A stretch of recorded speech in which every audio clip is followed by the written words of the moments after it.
Hola Listo, sí Luisito. señora. Entonces el tema de hoy es ganglión.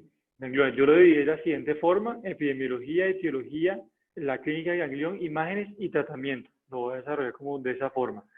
Entonces, los gangliones son el tumor más frecuente de la mano. Y este estudio que pongo como la parte inicial de la charla es la relación de qué porcentajes son benignos y qué porcentajes son malignos los tumores de la mano en general. Y ya voy enfocándome a ganglión. Este es un estudio retrospectivo que incluye 631 pacientes y el 89.4% de las masas en la mano eran benignas. De ese 89%, cuando se subdividen sobre cuáles eran esas masas benignas, el 89% eran gangliones, era la presencia de gangliones en la mano. Y la prevalencia, con respecto a la prevalencia de los gangliones en la población general, este es un estudio que realizan en 103 pacientes voluntarios asintomáticos sin masa para ver cuáles tenían gangliones en la mano. Se encuentra que el 51% en teoría de una nacional, la prevalencia de población que no tenga dolor ni patología, predomina los gangliones palmares sobre los dorsales, que ya más adelante vamos a ver que es lo contrario cuando se distribuye. Y ya con respecto a las características específicas de cada ganglión, este es un estudio que intenta resolver esa pregunta, un estudio retrospectivo de 520 pacientes que como objetivo tiene hacer un análisis epidemiológico de una muestra representativa para ver cuál es la distribución de los gangliones.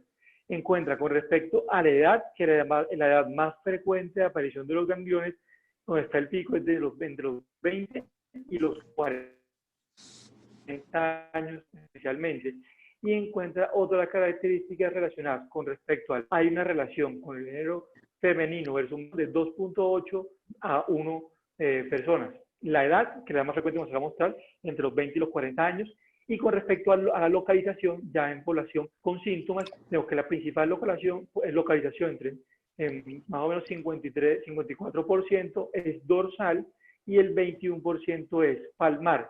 Y hay alguna sugerencia que también hay una relación con respecto a la edad y la ubicación de los gangliones.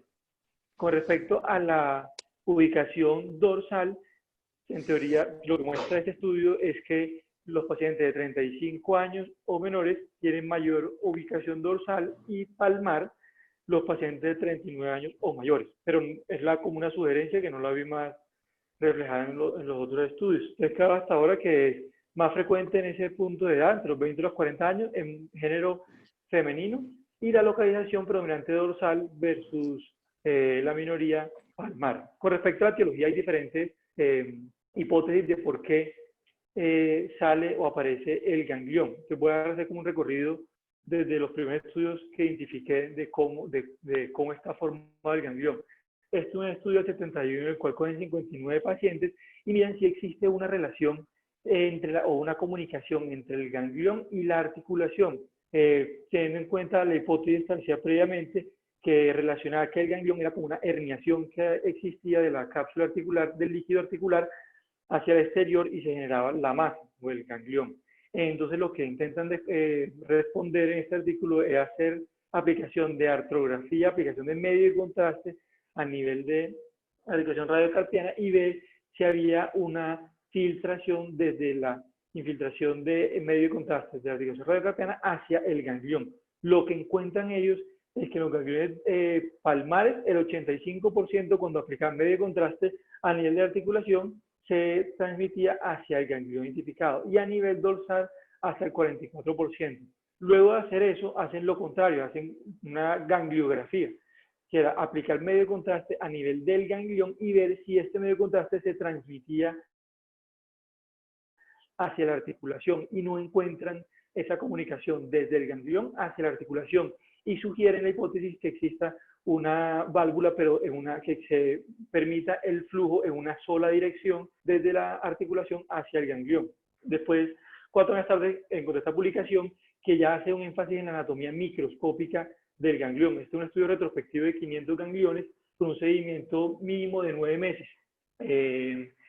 Lo que describe inicialmente es la variabilidad con respecto a la ubicación de los gangliones, que lo vamos a ver en la parte imagenológica de la presentación, y empiezan a clasificar el pedículo del ganglión como tal, la relación con respecto a la articulación, el compromiso o la posición después de la cápsula y la presencia de un quiste principal.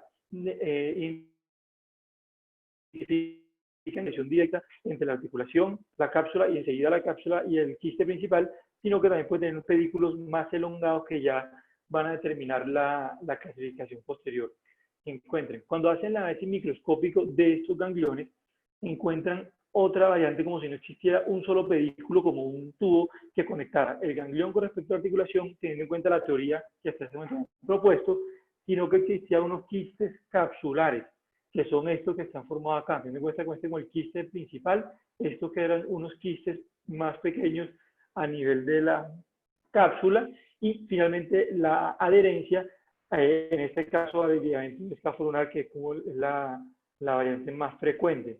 Cuando hacen análisis, aquí se ve el quiste principal en la parte superior, en la parte inferior como la comunicación, los quistes capsulares, y aquí vemos los quistes capsulares como subdivididos por diferentes septos, pero vemos que entre esos septos da la apariencia de la existencia de algunas válvulas y que también hay algunas comunicaciones directas entre estas quistes capsulares, sugiriendo como uno de los mecanismos que explicaría la válvula en una sola dirección a nivel del pedículo de los gangliones. Este artículo es 3 años más tarde, que ya no solamente se enfocan en el estudio de la válvula, sino ver cómo está desarrollada la estructura del ganglión como tal. Entonces hacen los estudios microscópicos y miran cómo es la cápsula de este ganglión. Identifica que tiene unas fibras de colágeno en diferentes direcciones e identifican células mesenquimales multifuncionales, que es la base de una teoría posterior que sugiere la aparición o la secreción por medio de estas células mesenquimales de la secreción que encuentran en el ganglión, que es diferente al líquido sinovial. Además, en este estudio no encuentran cambios necróticos ni inflamatorios a nivel de la pared del ganglión. Y esta aparición de cambios, de que no encuentran cambios inflamatorios, lo pone en la parte de discusión, que les llama la atención porque alguna de la etiología propuesta era secundaria a trauma repetitivo y no encontraban ningún tejido inflamatorio ni alrededor del ganglión ni en la pared. Este tejido después lo comparan con la membrana sinovial para ver si era la misma estructura de la membrana sinovial la que estaba cubriendo este ganglión, y encuentra que son estructuras con características diferentes. Como características principales acá, la aparición de células mesenquimales multifuncionales y que no es igual a la membrana sinovial, la pared. Otra teoría que se menciona posteriormente es secundario a la generación de un trauma crónico, lo que se genera, lo que aparece una degeneración mucoide de las fibras de colágeno. Estas fibras de colágeno lo que generan es aparición de múltiples quistes que después se van a unir, y después de ser unidos se genera por aparente compresión contra esta como colección de quistes formados una pseudopared, y esa pseudopared posteriormente va a iniciar la producción de mucina, que es el contenido de estos quistes. Pero aquí no establecen una comunicación, no sugieren una comunicación directa con la articulación, como lo habían visto, como lo había mostrado en los estudios que habíamos mostrado antes. Esta otra publicación que muestra como una etiología, o reforzando la etiología publicada al principio, una herniación a través del ligamento escafolunar dorsal, y la causa por qué se herniaba a través de este ligamento era que este ligamento tenía como máxima presión a nivel de su parte dorsal, y cuando se ejercía esa presión generaba una herniación que al principio se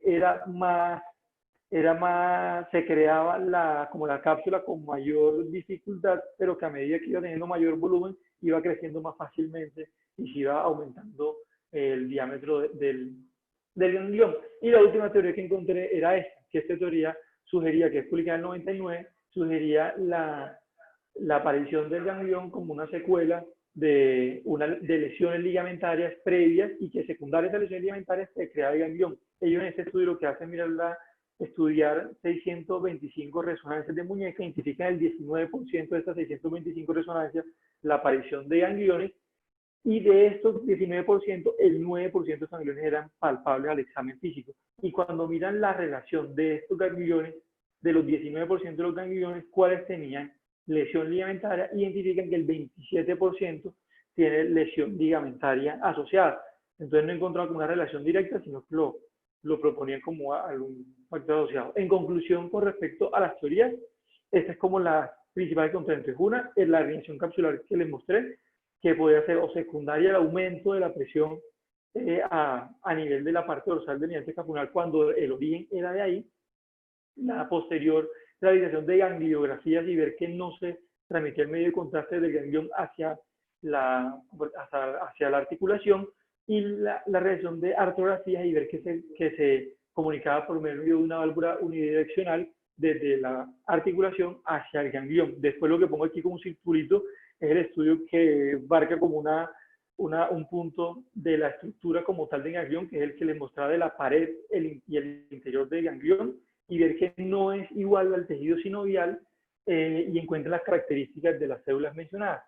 Después la degeneración mucoide, que es secundaria al trauma, se genera una degeneración mucoide de fibras de colágeno que no tiene relación con la articulación como tal, y esta degeneración mucoide va formando posteriormente la pseudocápsula y las secuelas que no están aceptadas. En conclusión, no encontré cuál de las teorías fuera más fuerte sobre las otras, pero lo que encontraba, lo que tenía como en común estas teorías, es que había una coalescencia de las colecciones pequeñas de mucina que formaron un quiste principal.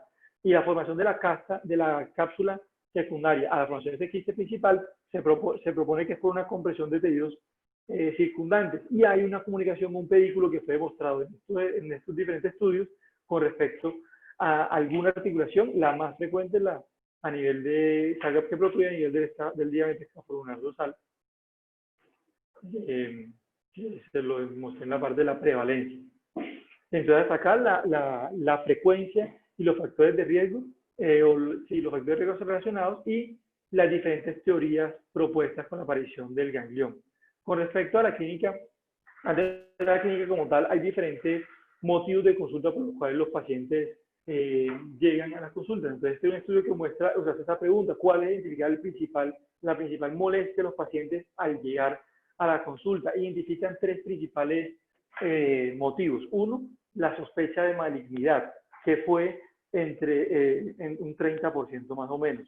El segundo punto, la alteración de la apariencia de la masa, que les preocupaba la apariencia no por malignidad, sino porque no tenía claro de la etiología de la masa, que era entre un 30 y un 40%. Y el dolor como síntoma principal de la consulta, como segunda causa en este estudio. Entonces aquí tenemos que las principales causas es malignidad, apariencia y dolor, sospecha de malignidad o preocupación de malignidad por parte de los pacientes. Y cuando miramos estos dos estudios, que encontré que son las publicaciones desde el punto de vista de historia natural de la enfermedad más fuerte, que el del lado izquierdo es de gangliones dorsales y está en la parte derecha de la pantalla de gangliones palmares. Le hace seguimiento a 6 años de una población de 200 y 182 pacientes y miran cómo se comportan en el tiempo con observación y con diferentes opciones de tratamiento que las voy a mostrar en la parte de tratamiento. Y como consulta inicial, en este estudio en ambos estudios de historia natural, confluyen en que el 51% de su principal causa o motivo de consulta fue el dolor, después la apariencia, preocupación por la apariencia de la masa, y en tercer lugar la debilidad secundaria o que refería secundaria a la masa como tal. Y con respecto a la clínica, se enfocaba el estudio de ganglión 1 en las características de la masa, 2 en cómo es el dolor y cómo se comporta, y 3 en los síntomas relacionados que pueda tener secundaria a la ubicación de la masa. Entonces, con respecto a las características de la masa, pues recordar o ver o tener en cuenta las características que nos sugieren que la masa está benigna. Entonces, el tamaño de la masa, de 1 a 2 centímetros, la consistencia de la masa, que está descrita que es una masa firme con una bola de caucho, que no tenga cambios inflamatorios locales a nivel de la masa, que sea una masa homogénea.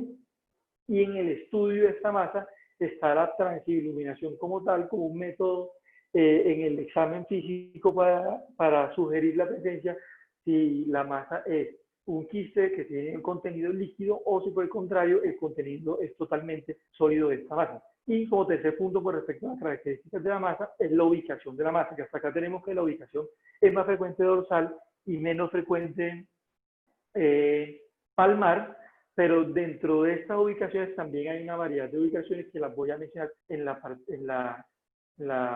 parte de imágenes de la charla.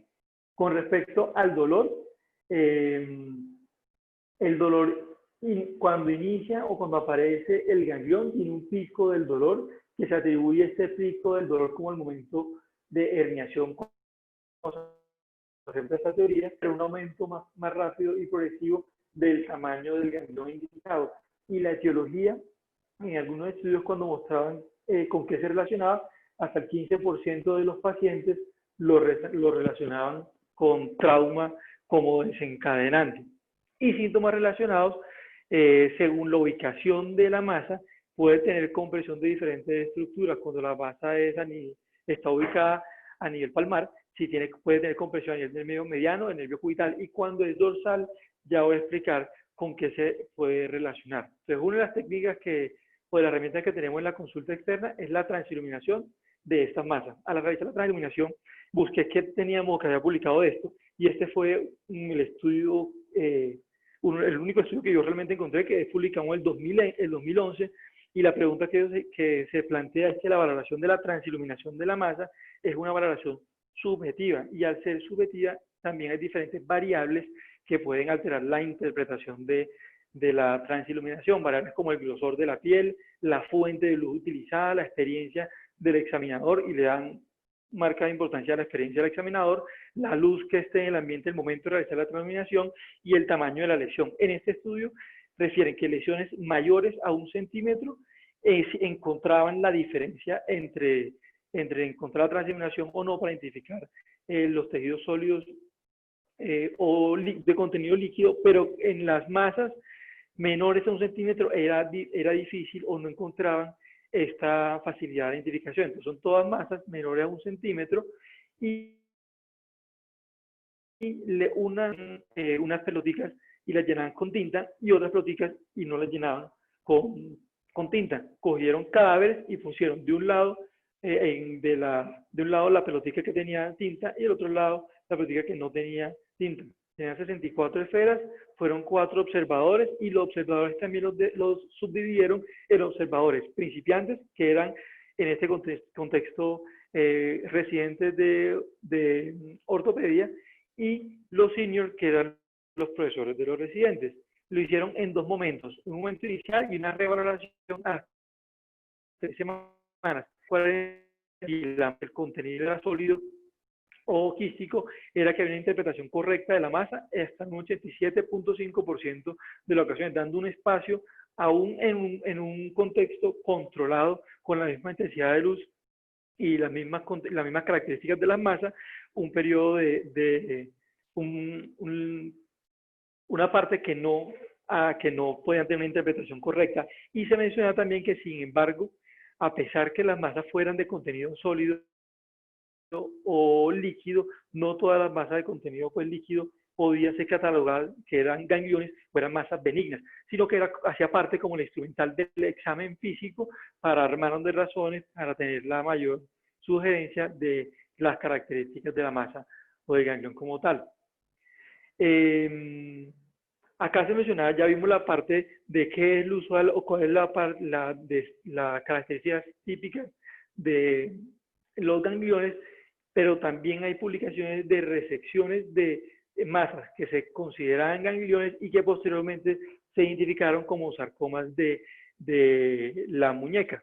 Esto es un estudio que sí es una publicación de series de casos que publica 7 casos en total que posteriormente terminan siendo sarcomas de la muñeca, pero hacen una revisión y en la revisión ellos proponen un algoritmo para hacer el abordaje de estas masas, y ellos encuentran como factores relacionados en estas masas que posteriormente terminaron siendo sarcomas de la muñeca unos síntomas en común que lo denominaron las características atípicas de estas masas. Una, masas de ubicación cubital, que tuvieran una duración de su sintomatología menor a 6 meses, que alterara la función y la rápida progresión o crecimiento de la masa. Y no se incluyeron acá en su estudio masas que estuvieran distales o proximales a la muñeca como tal.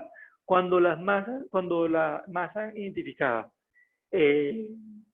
coincidía con las características atípicas, ellos consideraban realizar una resonancia de entrada. Ya más adelante vamos a ver cuándo podemos realizar resonancia o ecografía.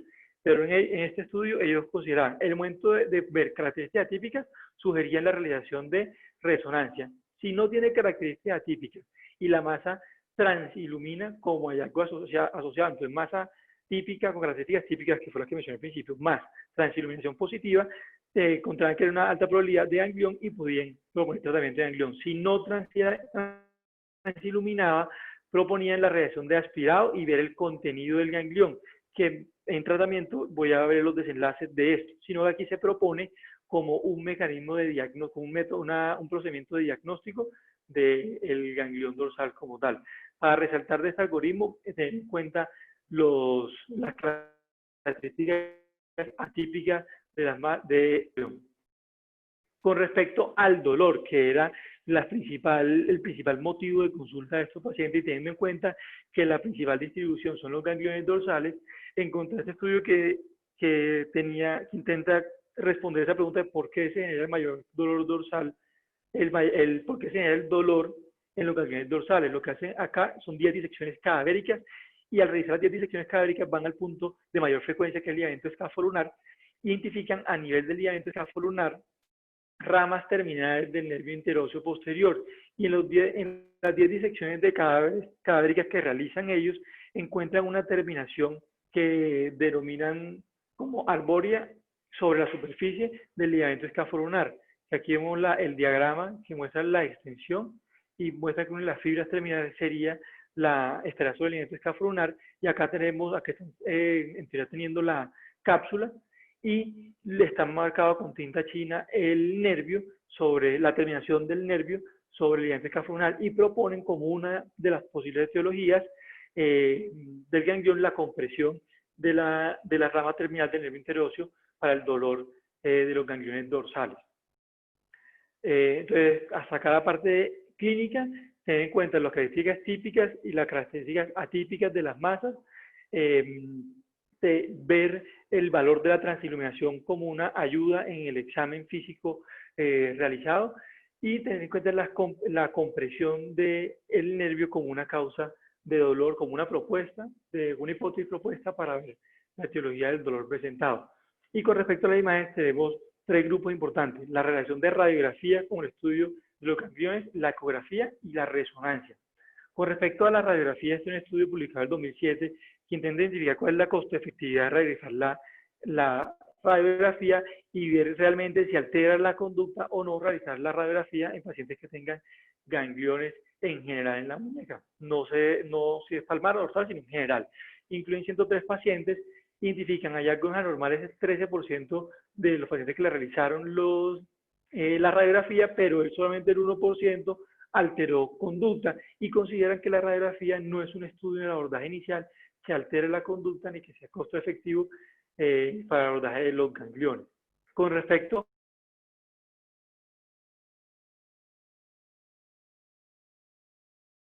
a la realización de ecografía,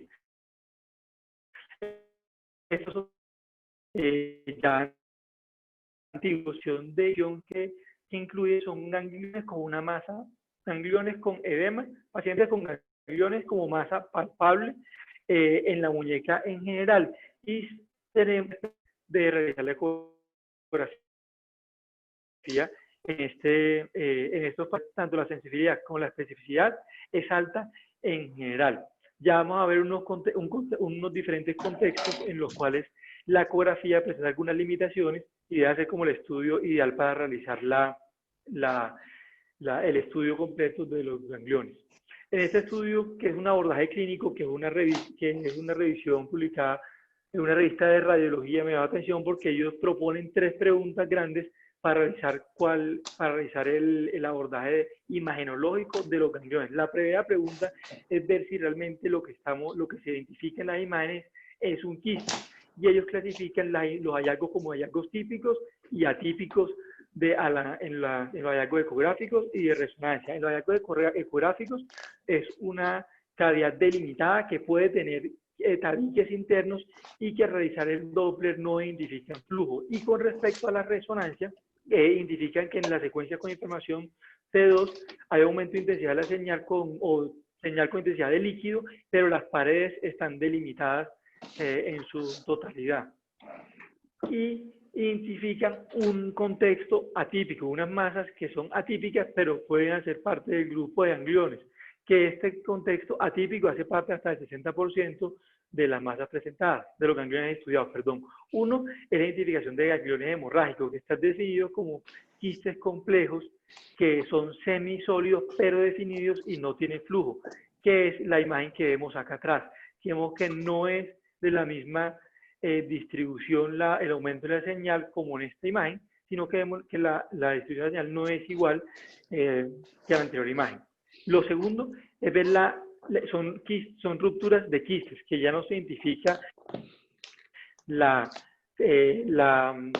cápsula delimitada, sino que se identifica líquido lamelar que puede tener infiltración intra y pericapsular, pero que hace referencia a una ruptura de un quiste previamente definido. Y lo segundo es quistes con paredes muy gruesas, que cuando se hace el estudio ecográfico, se puede confundir con una masa sólida porque se ve el colapso del mismo y se pegan las paredes y se ve como masas sólidas en su extensión. Entonces, aquí tenemos las características típicas y atípicas al estudio imagenológico de los gangliones. Lo segundo es identificar si el ganglión que estamos viendo, o la imagen que estamos viendo, está relacionada con los quistes. Entonces acá tenemos uno de los quistes dorsales ocultos, que la relación de la sintomatología es la hipótesis es la relación con respecto a la rama termal del interoseo posterior, que es un dolor que aumenta con la movilidad al realizar la compresión a este nivel, que fue lo que he mostrado en el estudio previo cadavérico. Lo segundo es cuando hay quistes a nivel del canal de Guyon que pueden generar compresión del medio cubital como tal o de la rama, y esto genera compresión directa. Y el tercero es extensión del ganglión a nivel del túnel del carpo, que desplaza la estructura adyacente y puede comprometer el nervio mediano. Entonces, en la parte superior, la primera imagen es un ganglión que está haciendo compresión al nervio cubital, y este es un ganglión en el nivel del túnel del carpo que genera compresión del nervio mediano.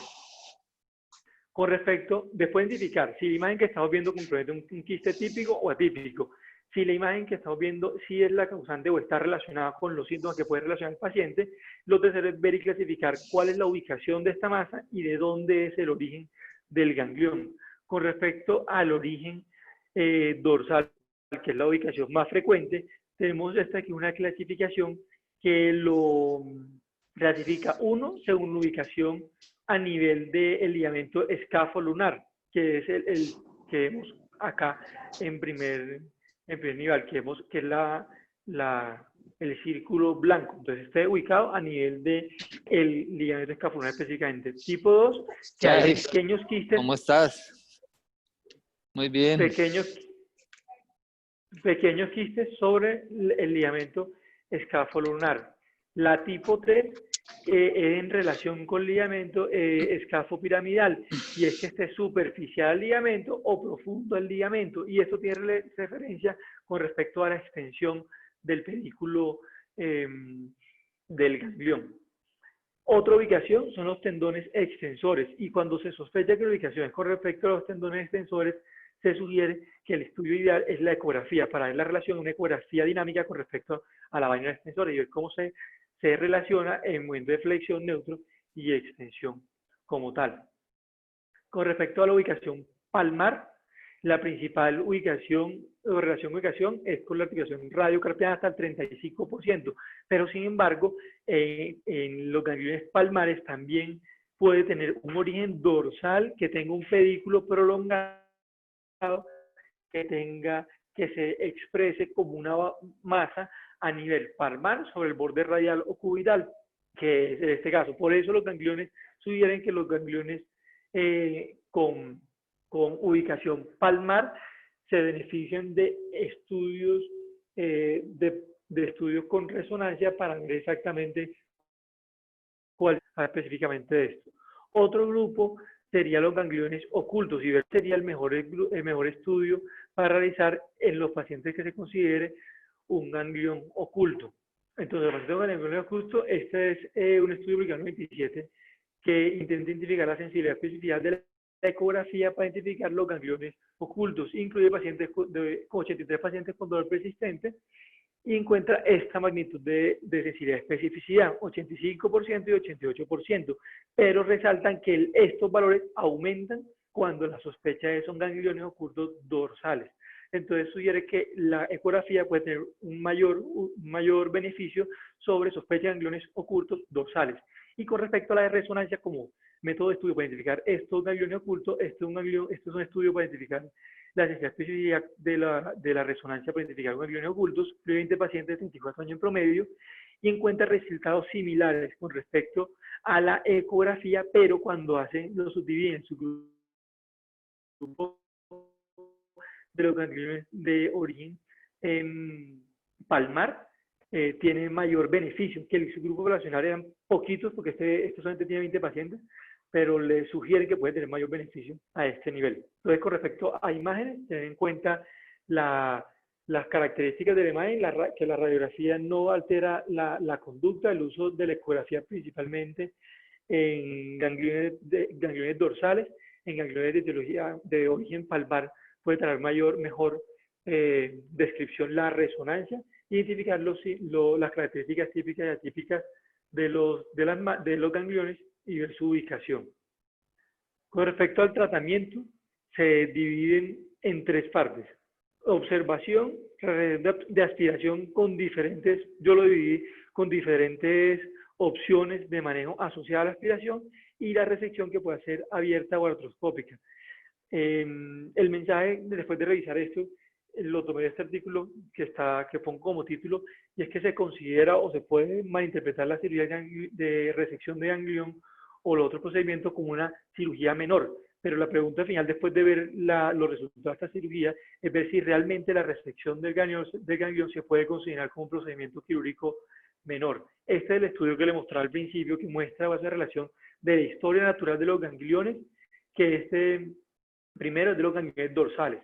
Mire el desenlace con respecto a 3 tratamientos propuestos para los gangliones. Son 283 pacientes, y al primer grupo le hace observación, que son 20 pacientes, al segundo grupo le hace aspiración, 100 pacientes, y al tercero le hace resección.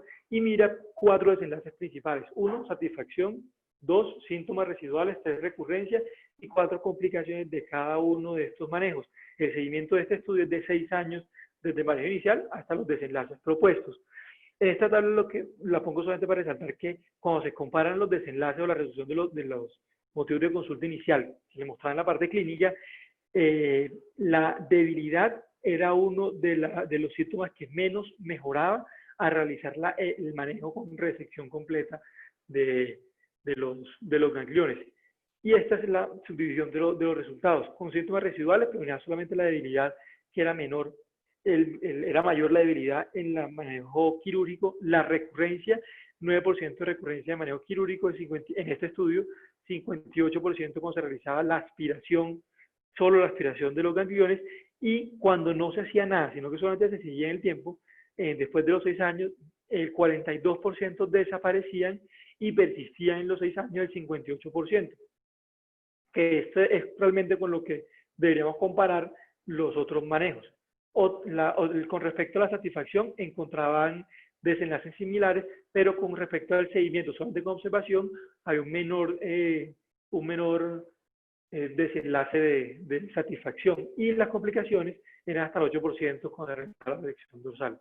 En general, cuando combinaban todos los procedimientos. Resección. Este estudio es el homólogo del anterior, que son de los mismos autores también, que fue propuesto. Este es previo, es de 6 años antes, y mira el desenlace de los gangliones de ubicación palmar.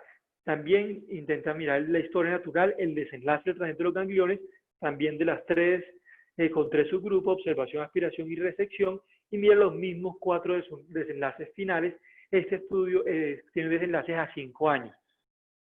Mirado los desenlaces como tal, aquí no encuentran con la reacción con los síntomas residuales, con la reacción de gangliones palmares, no encuentran diferencia cuando comparan las tres opciones de manejo, y con la opción de recurrencia, tiene que el 42% presentan recurrencia en cirugía, 47% en aspiración, y de desaparición de los síntomas, el 48% con observación, que sería más o menos similar a realizar observación de los gangliones también dorsales.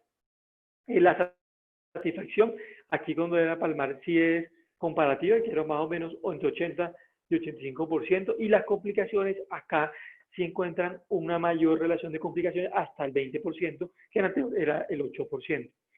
Hay estudios posteriores que este del año pasado que intentan ver si los desenlaces de la revisión de la aspiración, no solamente con la identificación de la referencia anatómica, sino asociada con ecografía, tiene un mejor desenlace, midiendo como desenlace final la recurrencia del ganglión.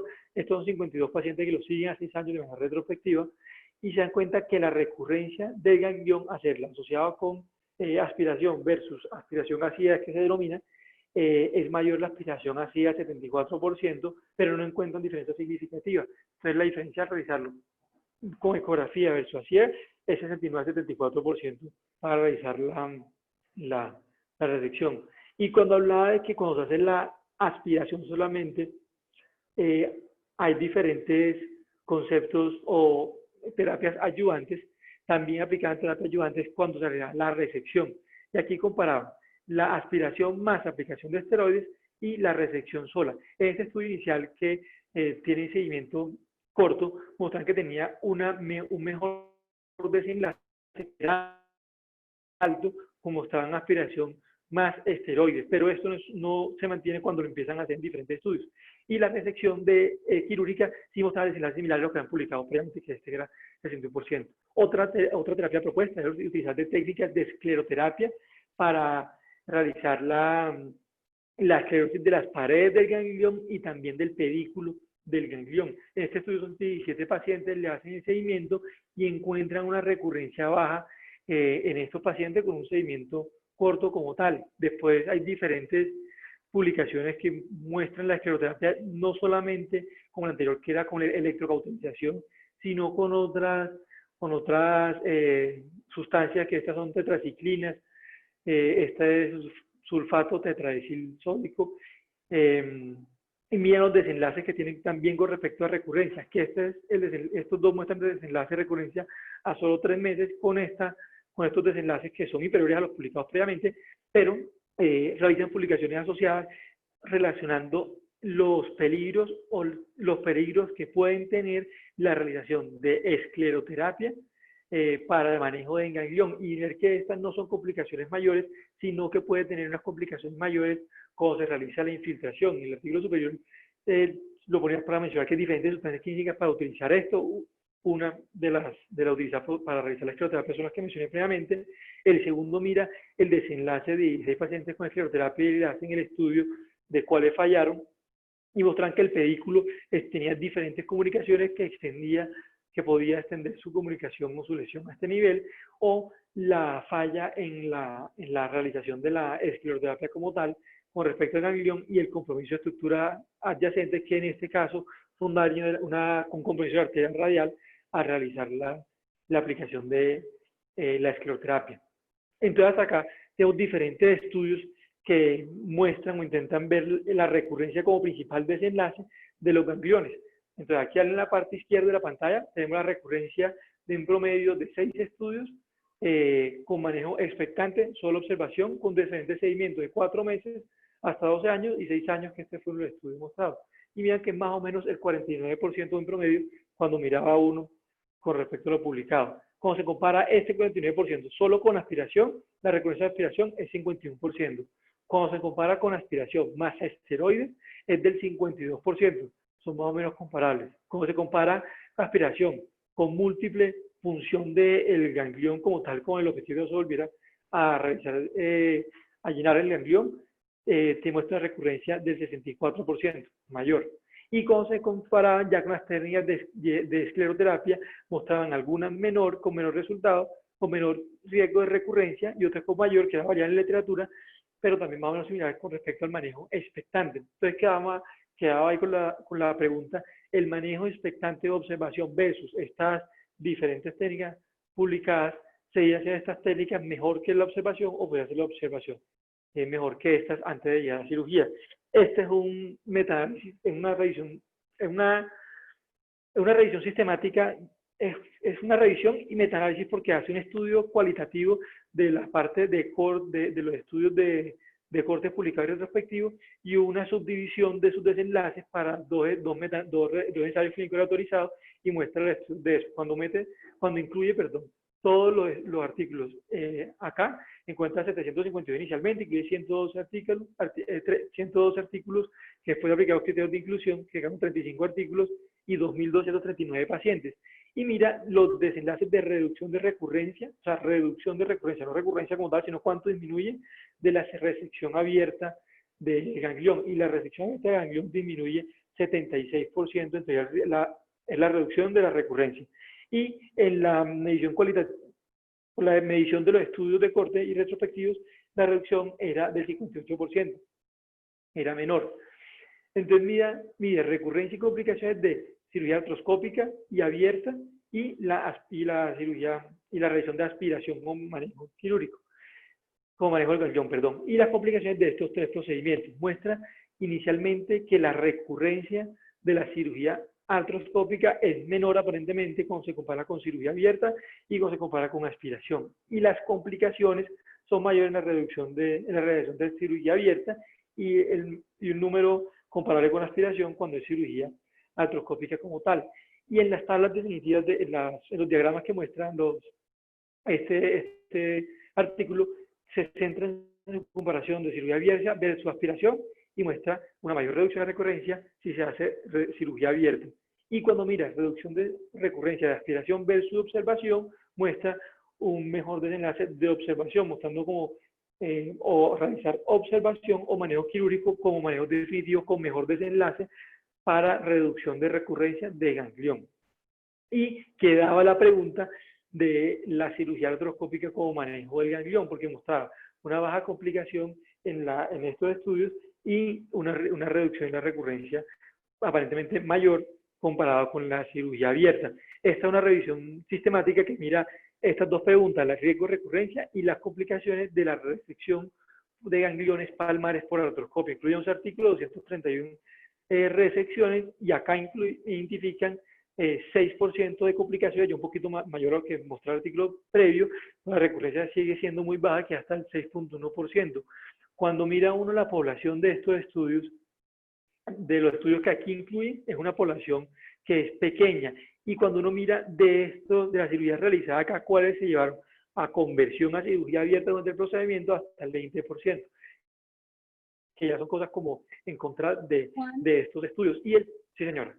Juan, en el estudio anterior, Sí, las señora. complicaciones, ese 6% de complicaciones decían que era, porque es que para resecar artroscópicamente gangliones palmares, la complicación puede ser lesión del nervio mediano, lesión de la arteria cubital, lesión del nervio cubital, lesión de la arteria cubital. Entonces, por más que esas complicaciones sean bajitas, pues obviamente es una complicación mayor. No, te decían sobre específicamente qué complicaciones tenía. No, señora, ellos mencionaban ahí, la metían como dentro del grupo y decían, como dentro de todos estos estudios se mencionaban estas complicaciones y cogieron lo que para cada uno de los estudios se definía como complicación y lo metieron en el pool y lo promediaron, por decirlo algo, y sacaron el estudio de ese número, pero no mencionaba como la magnitud de cada complicación. Pues porque, Yo aquí, o sea, sí, señor. De acuerdo, o sea, está perfecto porque es una revisión sistemática, me imagino que son un pocotón de artículos, ahí pusiste 11 artículos, pero sí me preocupa un poquito que por más que las complicaciones sean menores, las complicaciones sean menores en incidencia, ¿cierto? Pueden ser complicaciones mayores que dejan más secuelas. Entonces yo creo que eso toca mirarlo como con pinzas para digamos que cambiar de alguna manera las conductas. Aló, doctora, se fue la señal. Eso, Aló. ya, es que ya acabé. Ajá. Es- Bueno. Sí, ahí no mencionaban, doctora. Lo que hacían referencia, en la parte de discusión mostraban población, conversión y seguimiento. Por eso busqué este estudio que hacía como énfasis en el seguimiento, pero se lleva con la misma debilidad. Uno, la población que era pequeña, era 34 pacientes. El seguimiento era la única fortaleza, pero igual los datos siguen siendo muy bajitos. Yo esta fue como la literatura más fuerte que encontré con respecto a manejo artroscópico, y mi conclusión después de ver la parte de tratamiento que con respecto a manejo de observación superior o mejor que las técnicas, las diferentes técnicas descritas de realizar la aspiración, y la superioridad de resección abierta. Y con respecto a artroscopia, con mi revisión, yo creo que no hay suficiente evidencia para uno considerar que la artroscopia es el manejo ideal ahora de estas de los gangliones. Entonces lo puse para mostrar como la debilidad de esos dos estudios, que era como lo fuerte que encontré, doctor. Pues es que la artroscopia, digamos que lo chévere que tiene la artroscopia es que en principio uno reseca, digamos, la parte de la base, ¿cierto? Por lo menos en los dorsales, uno artroscópicamente no debe resecar la cápsula del ganglión, porque si reseca la cápsula del ganglión, ahí es que puede llevarse los tendones extensores con el shaver. Entonces, lo que se supone que uno hace es simplemente tomar la base del ganglión, resecar esa base del ganglión y dejarle literalmente un hueco a la cápsula. Yo nunca he visto ni siquiera una resección artroscópica de un ganglión palmar, pero supongo que será lo mismo, con el agravante de que si uno se le va la mano, pues el resultado, la complicación puede ser mayor. Como Creo. todo en la vida, no es fácil hacer artroscopia de muñeca. Digamos, el entrenamiento. Hoy en día hay unos genios de la artroscopia, el doctor Corella en España, el doctor Andrea Azzei en Italia, y otros tantos que dicen hacer tanto, pero es que con la boca es fácil decir que uno hace. Entonces, yo creo que eso todavía, por lo menos en nuestro medio, yo no sé si Jorge, que yo nunca lo he visto hacer artroscopias, tiene más experiencia que todos nosotros juntos, pero la verdad es que en mis manos creo que le va mejor a un ganglión abierto que artroscópico, pues justamente por la curva de, de, de hacer las artroscopias, de verlo bien y de estar seguro que va bien. Para otra cosa, ese número de recurrencia del ganglión de 21% me parece un poquito alto, a pesar de que esto sea un análisis, o el artículo que mostraste en ese momento era pues un análisis de un montonón de artículos, que era el metaanálisis ese grande, el anterior creo, ese, que Doctora. Sí, señora. es alto. Normalmente uno normalmente habla de 10 al 12% de recurrencia. Y nosotros, el doctor de Bedut se debe acordar mejor de los números que yo.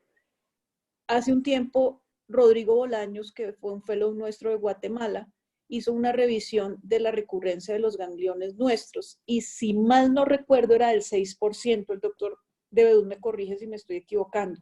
Sí, Sí. Connie, esto fue en el 2009, ¿no?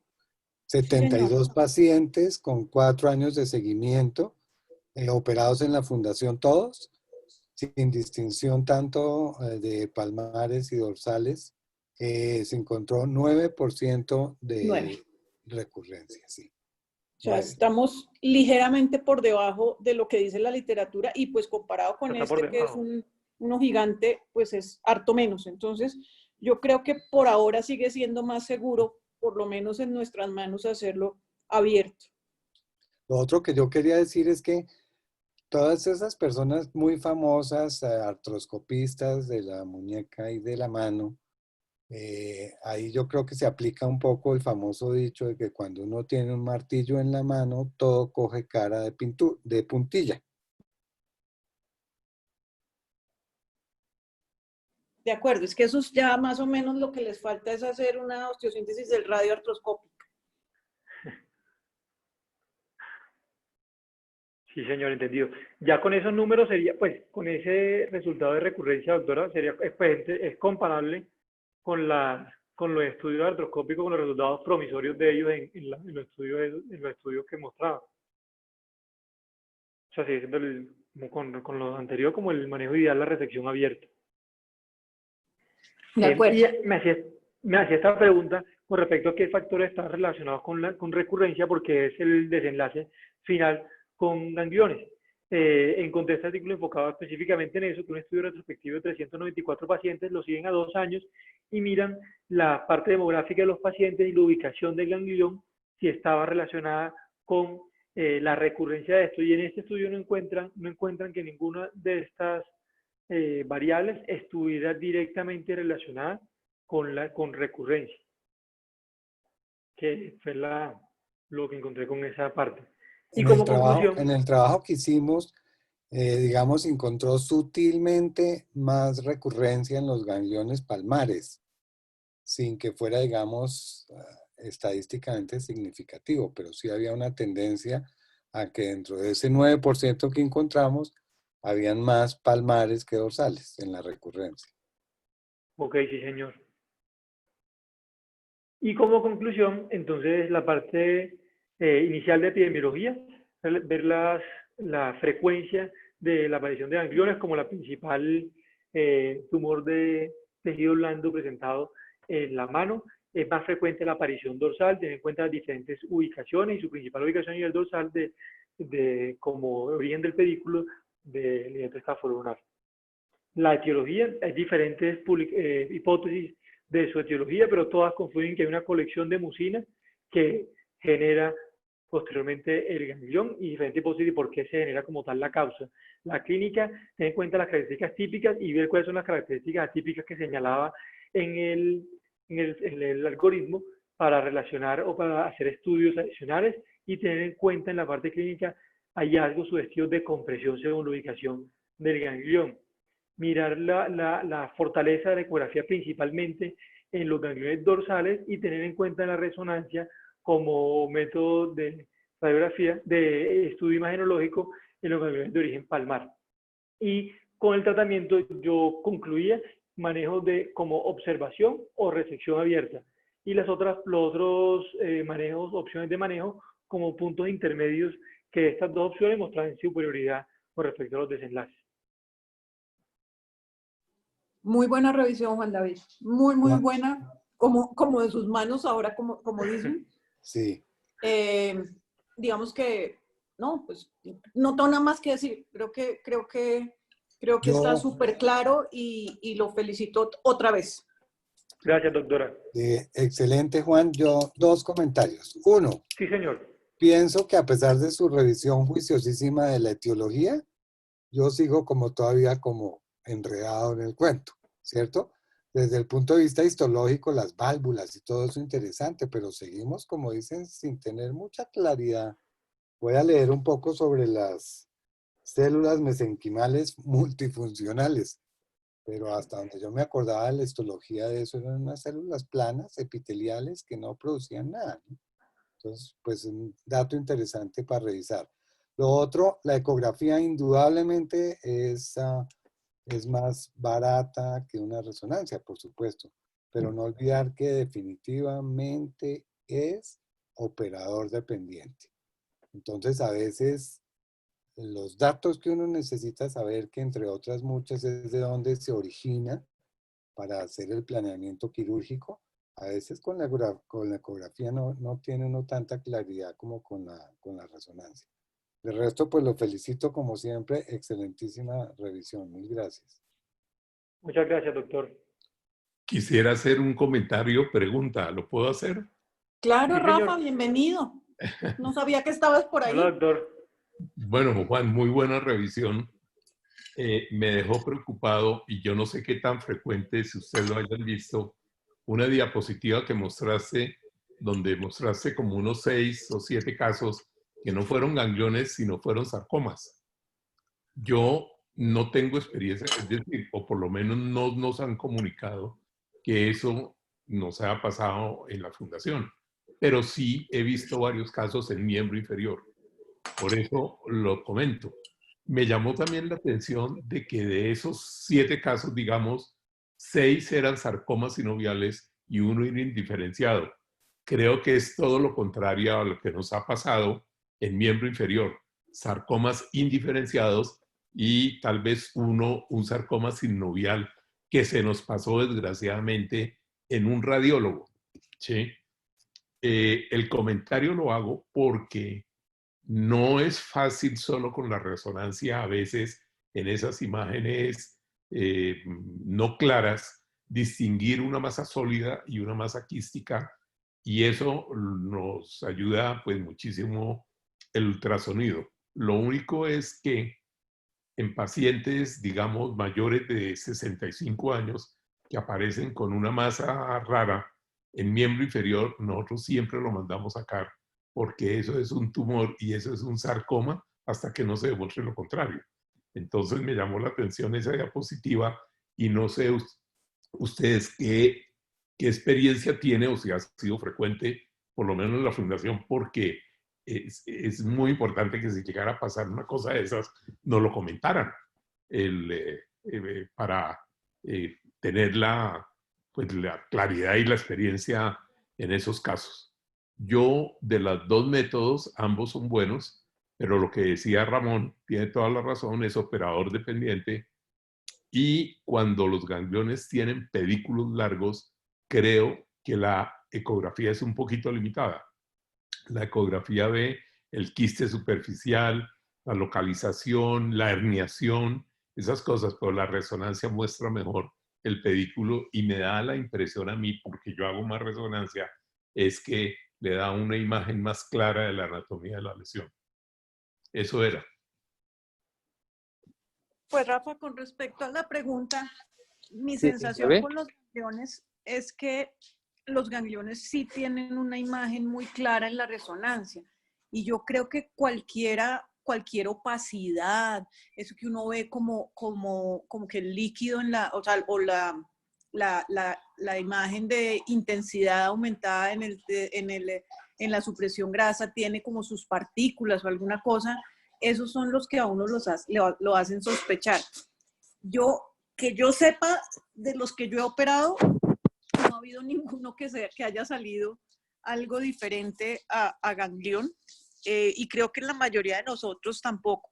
Sí tuvimos un caso más o menos reciente que había sido operado en otro lado, digamos la cirugía inicial había sido operada en otro lado, como una masa, como un lipoma tal vez, y era un sarcoma un sarcoma pleomórfico, yo no sé qué cosa, que terminó en una resección grandotota que hicimos con Camilo Soto y nos tocó reconstruirlo, pero la verdad es que no creo que sea tan frecuente. Dicho, creo que hay que sospecharlo siempre, pero no creo que sea tan frecuente. No sé, mis profesores Pinilla, Bermúdez o el doctor de Bedut, que tienen más experiencia, si han visto con alguna frecuencia más estos casos que sean diferentes a un ganglión. No, yo afortunadamente tampoco he visto. Realmente nunca. Bueno, muchas gracias y muy buena presentación. Doctor, con respecto a la pregunta positiva, en ese artículo, cuando lo hacían, esos casos fueron casos que tenían en común: de los 7, 6 se llevaron a cirugía con impresión diagnóstica clínica sin estudios de extensión, no tenían ningún tipo de imagen, y se realizó la resección. Y ellos hacen el análisis retrospectivo de esos casos y hacen énfasis en los hallazgos clínicos iniciales, y por eso sacan como los criterios atípicos en la clínica. Pero lo que tienen en común es que ninguno tenía imagen diagnóstica posterior, doctor. Ah, bueno. Mil gracias Sí, por la señor. aclaración. Sí, Veo Aló, señor. aló. que Pablo Aló, Arbeláez. aló. Sí, doctor. ¿Sí? ¿Se me oye? Sí, señor. Sí, señor. Ah, bueno, hay una de las cosas, yo espero que sí le haya quedado claro a Juan, que felicitaciones por su excelente charla, que no es una hernia sinovial. ¿Sí? Sí. Todavía no sabemos exactamente qué es, pero no es una hernia sinovial. No es líquido sinovial, no hay células sinoviales, no es nada de eso, aunque se refiere a veces como un quiste sinovial. La otra cosa, también importante para tener en cuenta es que tampoco es un quiste, es un pseudoquiste, porque el quiste es el que produce, las células de la pared producen lo que está dentro, y esto no es una entidad fibrosa, la cápsula es fibrosa, luego no es un quiste, aunque se refiere como un quiste, desde el punto de vista de patología, es un pseudoquiste. Listo, yo creo que la experiencia que hay acá es un pesar que no hayas revisado el artículo, la revisión que se hizo aquí en la fundación, pero creo que nos mantenemos en lo que estamos haciendo. Es decir, creemos que es mejor hacerlo abierto, creemos que es más seguro también.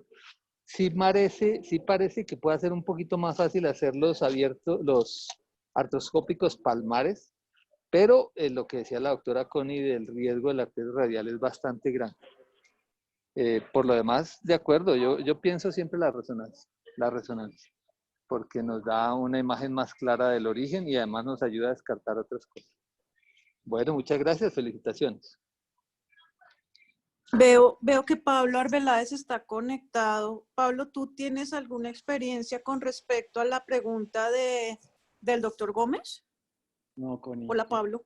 Hola, ¿cómo va? Primero que todo, felicitaciones a Juan. Me metí a la charla porque, como tú sabes, tengo un ganglión y quería ver qué decían ustedes sobre el ganglión. Observarlo. Sí, es muy molesto y ahorita les hago una pregunta en que si fueran sus manos, ustedes siendo cirujanos, ¿qué se harían?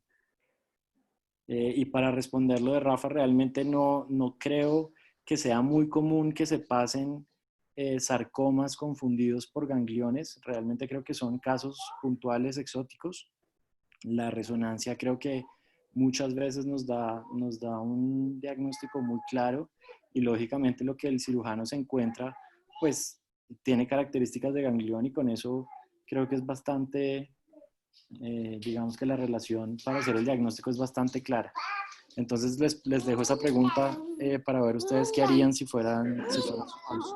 Sí, es lo que hacemos siempre, es decir, siempre hacemos una observación que es decirle al paciente, hágase presión, mire a ver, si el paciente consulta es que le duele y le molesta mucho, si le molesta mucho, pues hay que resolverle el problema, pero si no le molesta el ganglión puede dejar y puede desaparecer. De hecho, en adolescentes casi nunca los operamos, ni en niños, porque el solo tiempo de evolución hace que desaparezca. Entonces, si no molesta mucho, no operarlo porque cambia uno una masa que no le molesta por una cicatriz que le puede llegar a molestar. Entonces, lo que dictamina operación o no operación es las molestias que puedan producirse. Yo estoy de acuerdo con el doctor Pinilla. Sí hay, yo siempre les digo a los pacientes que hay dos cosas que hacen que uno opere el ganglión. Bueno, tres. Una, que haya dolor y que el dolor sea constante y que no mejore. Dos, que el ganglión limite la actividad, bien pueda ser por dolor, por la localización o por el tamaño. No sé, si yo soy pianista y tengo un ganglión y me molesta, no sé, para hacer las octavas, pues probablemente sea importante quitarlo. Y la tercera, que pasa, que es un poco lo que decía Juan David al comienzo, es que es muy frecuente que les moleste más la pepa, por ser pepa y por la parte estética, porque uno se ve todo el tiempo las manos, que porque verdaderamente les produzca molestia. Entonces yo veo con mucha frecuencia mujeres jóvenes que definitivamente se quieren quitar la masa y cuando uno les dice que quitan la masa, que uno quita la masa, pero que deja una cicatriz y que la cicatriz no se quita nunca y que uno hace su mejor esfuerzo para que no le quede fea, pero que eso depende de la cicatrización de ellas. Algunas se echan para atrás y no se operan, otras siguen adelante y pues a veces también hay cicatrices que no son tan bonitas, pero yo diría, Pablo, que si te está molestando, si te duele para operar, si te está limitando, si cuando cargas a tu hija te duele, si te vas a recostar, o sea, cuando uno se apoya en las manos para levantarse duele, pues yo creo que vale la pena operarte aun cuando seas cirujano. Listo, mil gracias. Mil gracias por la respuesta. No sé si hay algún otro comentario, alguna otra pregunta, o si nos vamos a comer.